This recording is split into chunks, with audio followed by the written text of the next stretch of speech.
C'est la dernière ligne droite de cette matinale. Nous sommes ensemble jusqu'à 9h. Et si vous avez raté l'invité du 8h15, le président de l'ARSO, de l'amicale de la retraite sportive des Olonnes, n'oubliez pas que vous pouvez retrouver tout au long de la matinée sur TV Vendée l'interview qui est rediffusée donc à l'antenne, mais qui est également disponible sur tvvendée.fr.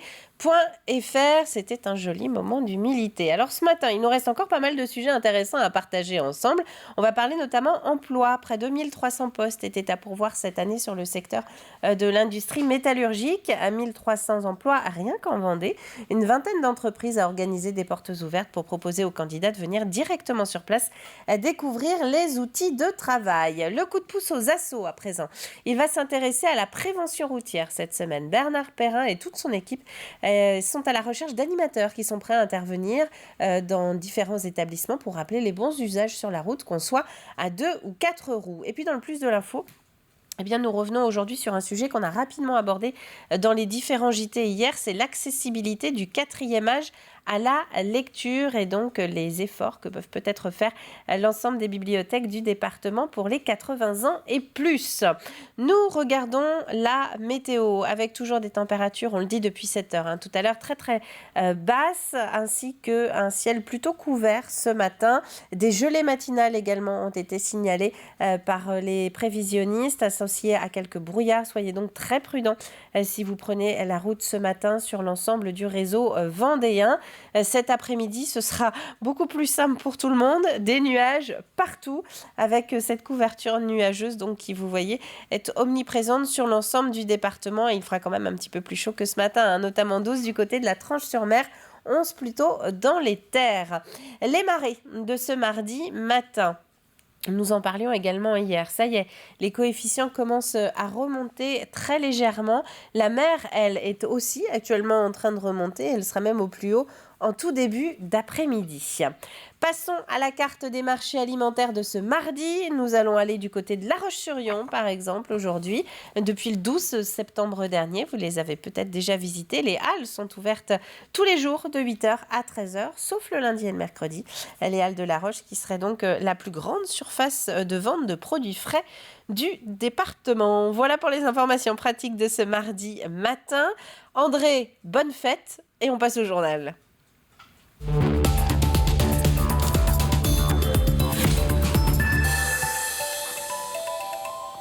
Un journal que nous allons commencer en parlant football avec ces images d'hier soir, images du tirage au sort du 32e tour, des 32e de finale plutôt de la Coupe de France. Un tour qui marque l'entrée en lice des équipes de Ligue 1 et vous le voyez, il nous restait une équipe vendéenne, il nous reste toujours une équipe vendéenne au sein de cette Coupe de France 2021. C'est la Roche VF et le tirage a été plutôt favorable pour les Vendéens puisqu'ils vont rencontrer l'équipe de Montauban qui est une équipe de Régional 2, tandis que les Vendéens, la Roche VF évolue en National 3. Le match, lui, il est prévu le 18 ou le 19 décembre prochain. On en reparlera évidemment le jour J. Un chiffre à présent dans le journal, 1280. C'était le nombre de postes à pourvoir cette année dans le secteur de l'industrie en Vendée.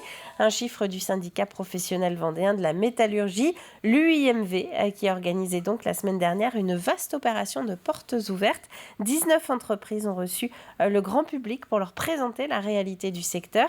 Pierre Dalicieux s'est joint à un des groupes. Une visite pour donner envie. Les métiers de l'industrie ont du mal à trouver des candidats. Les entreprises doivent donc changer de méthode et revoir leurs attentes. Aujourd'hui, on s'aperçoit qu'il y a très peu de personnes qualifiées encore disponibles sur le marché. Et comme l'expliquait l'Acerta au début de sa visite, eh bien aujourd'hui, on a beaucoup d'entreprises qui sont prêtes à former des salariés qui n'ont pas la qualification requise parce qu'aujourd'hui, la plupart sont freinées dans leur développement parce qu'elles ne trouvent pas justement les compétences sur le marché du travail. Ici, dans cette usine qui fabrique des vérins hydrauliques, la demande est forte et les carnets de commandes remplis sur plusieurs mois. Encore faut-il pouvoir produire. Ici, le problème numéro 1, c'est le manque de main-d'œuvre.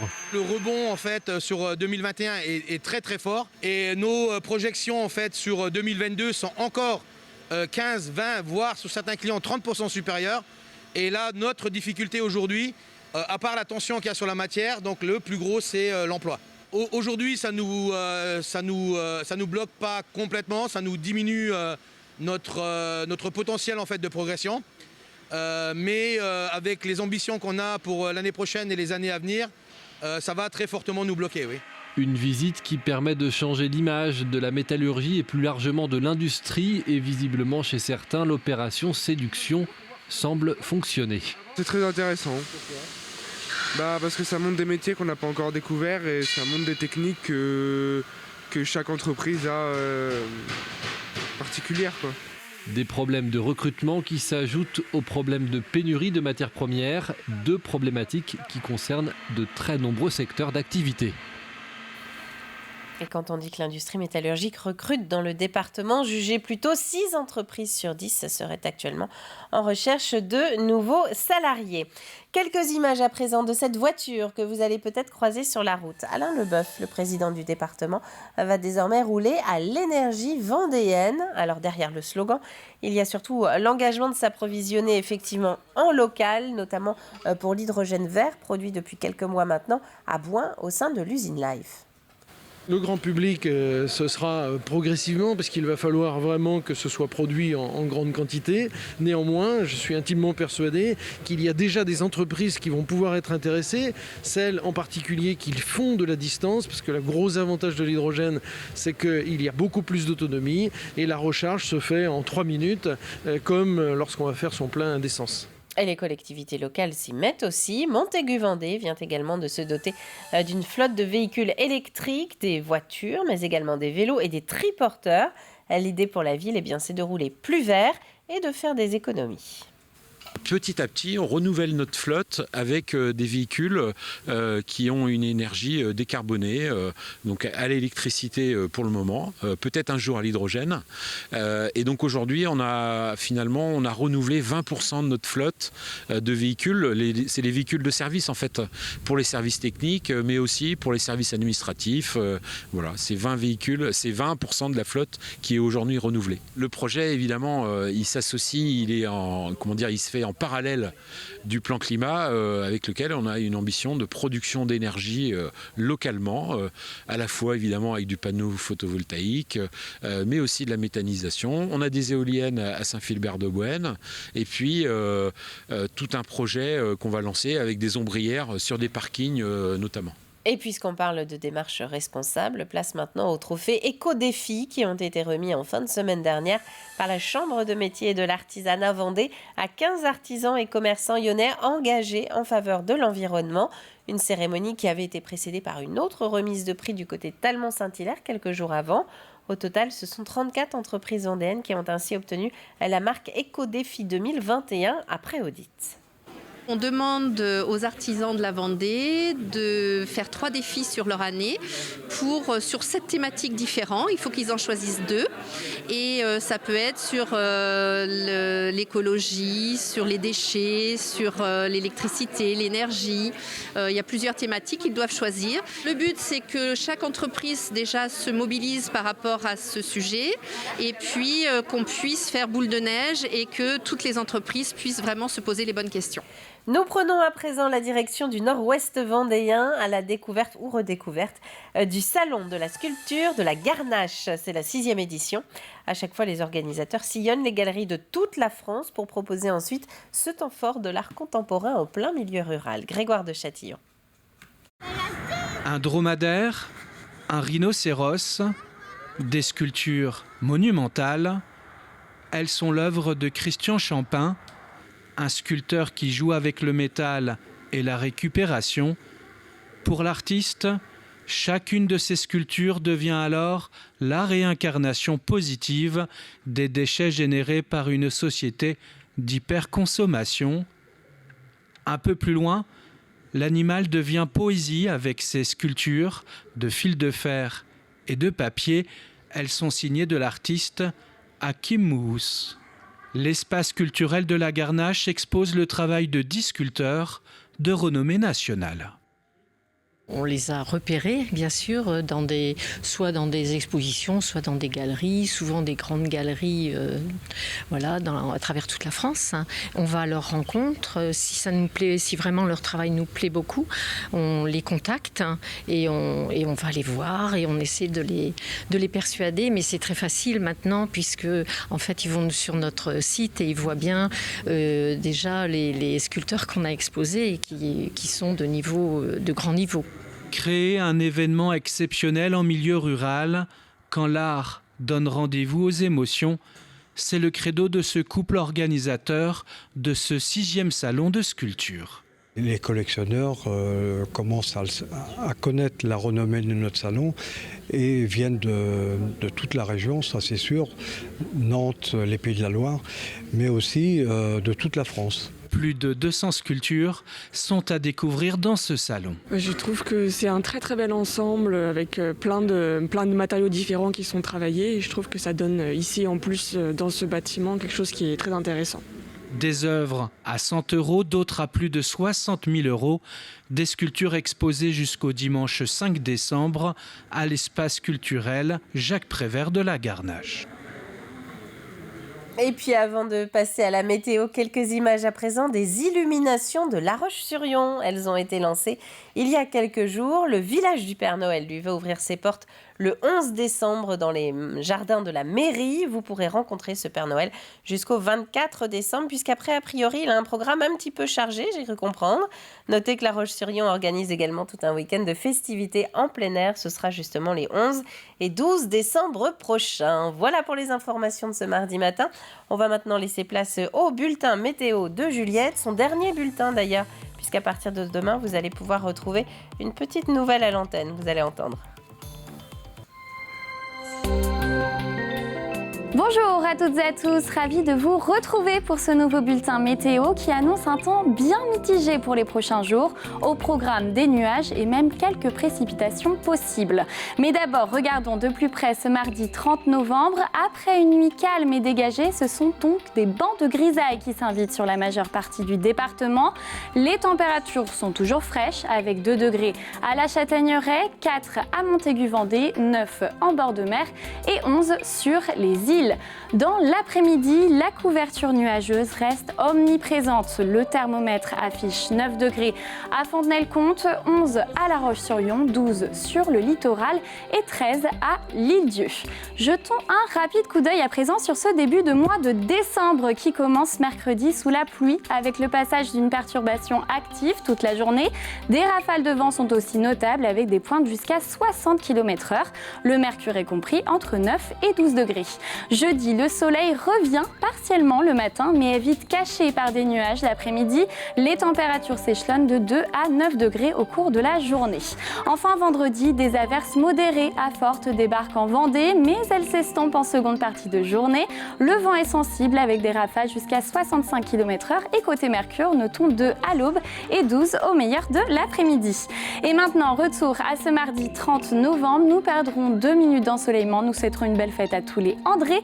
Et la mer sera peu agitée, coefficient de marée de 53 et 59 au Sable d'Olonne.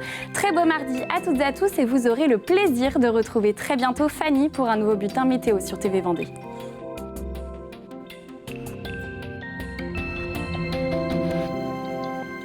Merci Juliette. Et donc oui, vous l'avez entendu, ce mardi marque le retour de Fanny Poirier dans les bulletins météo. En attendant, vous êtes bien sur le plateau de la matinale. Il est 8h44 à présent et on va revenir au plus de l'info, un programme sur lequel nous allons reprendre une actualité que nous avons rapidement abordée dans les journaux hier. C'est l'accessibilité à la lecture pour le 4e âge. Les 80 ans et plus sont parfois un petit peu oubliés dans la programmation des bibliothèques. Le réseau départemental a donc décidé d'axer une partie de son travail sur le sujet.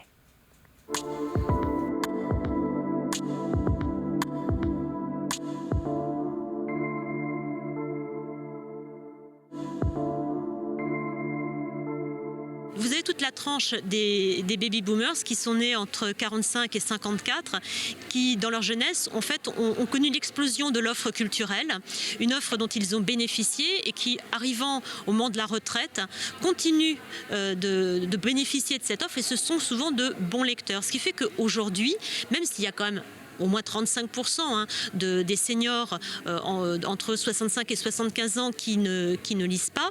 En fait, on trouve la proportion de très gros ou de moyens lecteurs, c'est-à-dire plus de 20 livres ou entre 10 et 19 livres, qui sont plus importantes chez les seniors que dans des tranches d'âge inférieures. Donc on peut dire aujourd'hui qu'une personne âgée, elle lit plus intensément qu'une personne de 40 ans. Alors l'accès à la lecture, il est très différent selon d'abord là où vous habitez. Vous avez un merveilleux réseau de lecture publique dans ce pays, 16 000 bibliothèques. Aujourd'hui, on a évoqué le chiffre de plus de 200 bibliothèques en Vendée, un réseau qui s'est beaucoup diversifié.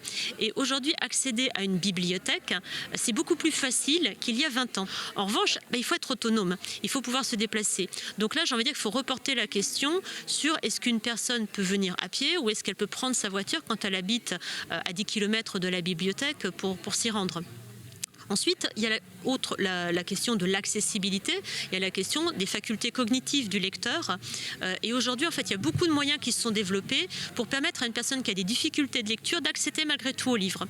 Des livres gros caractères, des livres lus, des loupes, des téléagrandisseurs. Une personne même aveugle aujourd'hui peut accéder par le braille ou d'autres dispositifs à la lecture.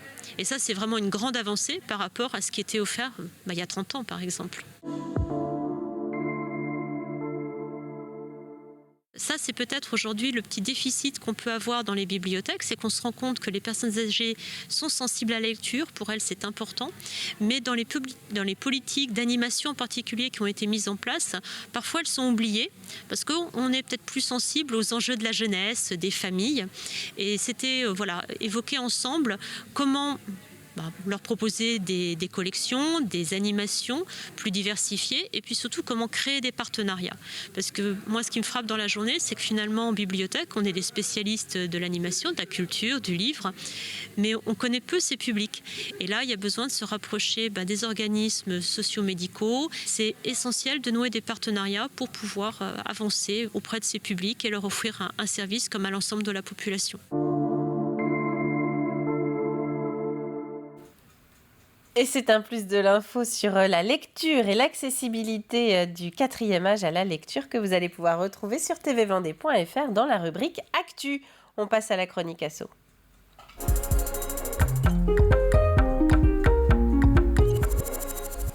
Alors, cette semaine, dans le coup de pouce aux assos, nous allons prendre la route puisque la prévention routière cherche des bénévoles. Alors, elle travaille bien sûr sur la mobilité et les voitures, mais elle évolue aussi avec son temps et elle s'intéresse désormais également aux trottinettes ou encore aux vélos électriques. À sa tête, c'est l'ancien maire d'Aizenay, Bernard Perrin, qui est désormais le président, un président qui s'est lui-même engagé après avoir été le premier témoin des répercussions des accidents de la route. Comme vous le savez, j'ai été maire d'une commune, Aizenay, pendant quelques décennies. Et à ce titre, j'ai eu à me déplacer extrêmement souvent pour des conséquences graves d'accidents routiers. J'allais prévenir les familles, quel que soit le temps, quel que soit le jour, la nuit, etc. C'était la tradition dans notre commune. Et j'ai acquis la conviction, mais vraiment la conviction qu'un certain nombre d'accidents auraient dû être éviter, en effet.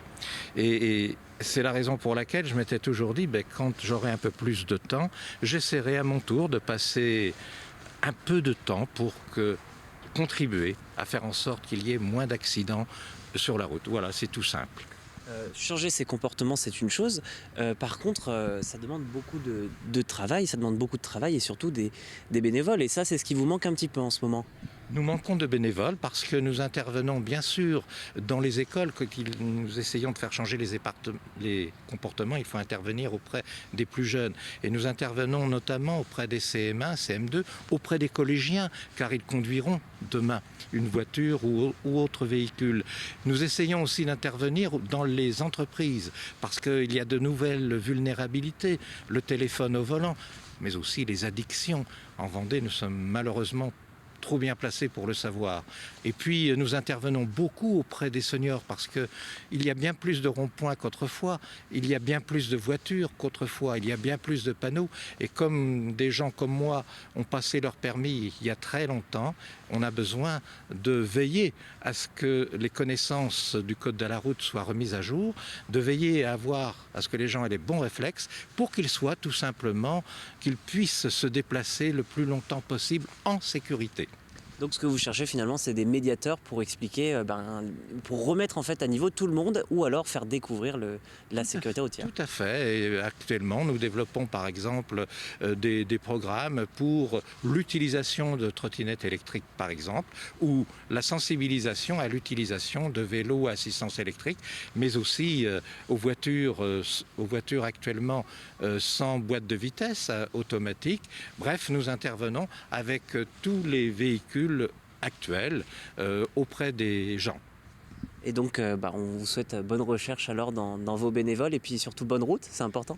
Nous en avons besoin. En effet, nous avons besoin de bonne volonté dans ce domaine. Et Bernard Perrin qui évoquait à l'instant les mauvais chiffres des accidents de la route en Vendée. En 2019, par exemple, il y a eu 41 tués dans le département contre 33 pour la moyenne nationale. Si vous souhaitez donc vous engager auprès de la prévention routière, n'hésitez pas à vous signaler. On passe à l'extrait du jour.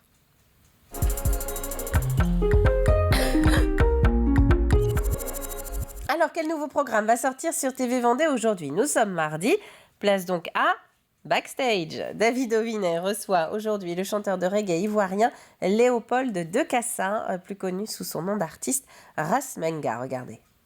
Il faut dire d'abord que au Ghana, c'était pas mon terminus parce que après j'ai évolué sur le Togo, le Bénin, le Nigeria. Et au Togo, quand je me suis installé là, j'ai monté un premier groupe qui s'appelait Positive School. Oui. Et c'était des amis du quartier qui faisaient du jazz. Donc ils avaient leurs instruments, batterie, guitare, etc. Mais ils n'avaient pas de chanteur. Et moi, je ne fais pas le jazz, mais je suis venu avec une chanson que j'appelais Don't Let Them. Oui. Et c'était un feeling reggae. Ils ont dit, mais tiens, on peut travailler ça avec toi et t'enregistrer. Donc on a travaillé et c'était le premier single que j'ai pu enregistrer au Bénin, qui s'appelait Don't Let Them. Et après, comme je fais tout moi-même, je me produis moi-même, donc je n'avais pas de moyens pour promouvoir ce que je faisais. Donc je l'ai conservé. Et arrivé en Côte d'Ivoire plus tard, j'ai fait la connaissance d'un professeur de français, mais qui était à la fois musicien et qui avait un studio chez lui à la maison. Et quand il a écouté Don't Let Them, il m'a dit, mais t'as pas d'autres chansons comme ça ? Et j'ai dit, si, j'ai des compositions en brouillon. Il dit, bon, tu passes à la maison, j'ai des musiciens, on va écouter et puis on verra ce qu'on peut faire pour toi. Et c'est comme ça qu'est né l'album Natty Dread. Et pour retrouver l'émission Backstage en intégralité de ce jour avec le chanteur ivoirien Ras Menga, eh bien, rendez-vous à 19h50 par exemple sur notre antenne. Vous êtes bien sur le plateau de la matinale et on va passer au dernier rappel des titres. Nous allons commencer avec ces images du tirage de la Coupe de France. C'était hier soir, on parle de football. Tirage plutôt favorable pour la Roche VF. On a appris que les Vendéens qui évoluent en National 3 allaient se déplacer le 18 ou le 19 décembre prochain à Montauban, qui est une équipe de Régional 2. Ce sera donc pour les 32e de finale. 2 divisions les séparent donc et à l'avantage de la Roche VF. Viens voir mon travail, il y a de la place pour toi. L'UIMV a organisé il y a quelques jours sa semaine de l'industrie. 19 entreprises du territoire ont ainsi ouvert leurs portes pour essayer de faciliter les recrutements. Quasiment 1300 postes étaient à pourvoir cette année en Vendée, rien que dans le secteur de la métallurgie.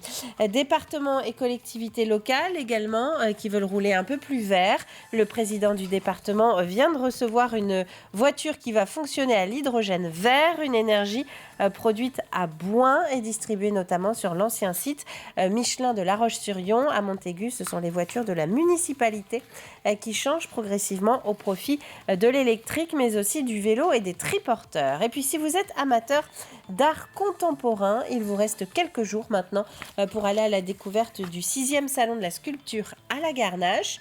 Un rendez-vous qui compte pour le nord-ouest vendéen, fruit de recherche et de rencontres par les organisateurs un petit peu partout en France. Voilà pour les titres de ce mardi matin. On passe au jeu.